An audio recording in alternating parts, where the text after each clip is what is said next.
Hey, what's going on? Welcome to my office up at work. So here's the thing. I love equipment. I love gear. I love cameras. I love solutions of all kinds of sorts relating to video production. I do produce videos myself for a living. I look on YouTube all the time trying to figure out what kind of products will work well with certain situations and things like that.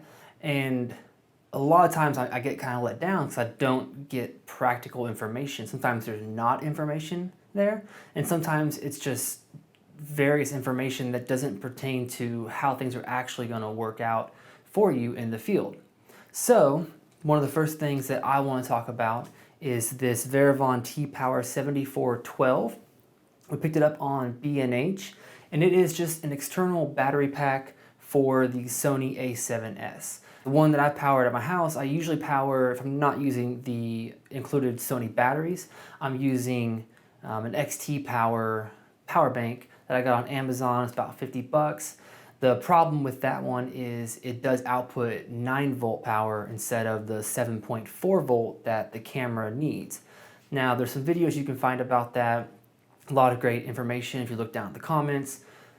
I haven't come across anyone yet that's had a problem that I've seen with the 9 volt battery powering the a7s. So I've been using that. I use it at weddings. I usually use it in short bursts for filming, usually a couple seconds to a couple minutes at a time. But I haven't had any problems with it yet. But we were looking at getting some gear for work for our new studio, and we came across these Varavon T-Powers on B&H's website, and we've used them for a couple weeks now. So far, they've been amazing. They are 10,400 milliamps versus the about, I think it's 1020 milliamps that the Sony batteries come with. They come with 2, which will give you about 2 hours worth of recording. So theoretically, this being about 10 times the size of the Sony battery, it should last you about 10 hours for recording. I did some tests yesterday. I recorded for about 2 hours, and this battery pack, it has different areas for how much battery is left on the charge. So you press the button, it'll light up, 25%, 50, 75, and 100.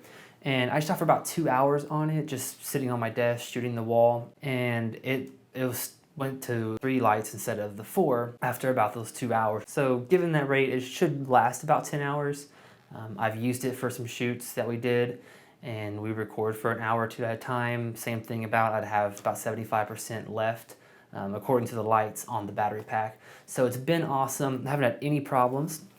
The output on this actually it's off right in the middle, and you can switch it to 7.4 volts and 12 volts. I don't have anything running at 12 volts that I would need it for, and so we run it at 7.4 because that's what the A7S requires for its battery input, so it's safe. You're running the right voltage to the camera.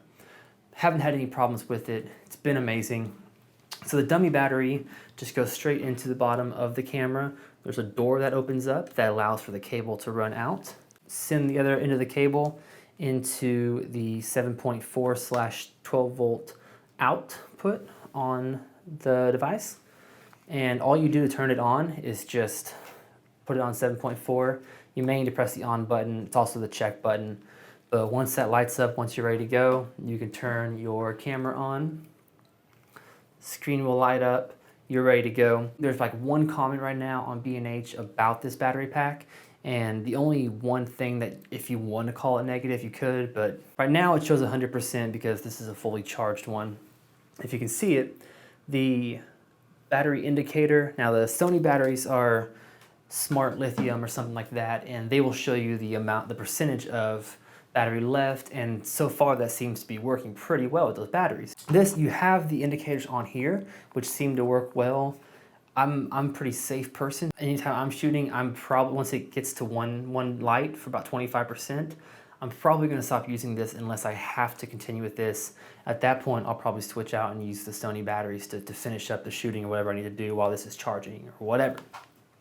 But the Sony batteries will give you a good indication of what percentage is left on the battery.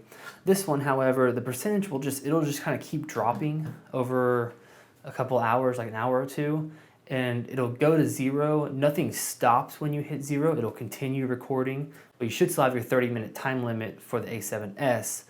Battery indicator may hit 0. Battery will not stop. It'll keep recording. It won't stop your recording. You won't have any problems with that. So that's the only thing that's kind of a little bit of a hiccup. If you really want that on your camera and you want it to be 100% accurate, otherwise not really gonna matter. So don't worry about that. So this is real quick, real simple. Just wanted to get some information out there about this battery pack. My little solution that I did, we run them on tripods pretty much exclusively. And so I just put a little strip of Velcro on the back side of this, put a Velcro on one of the legs of the tripod, and I just Velcro it straight to the tripod just below the tripod head. That way I can keep cables wound up, have it right there in front of me and ready to go. It's been awesome. If you're thinking about getting it, definitely go ahead and pick it up.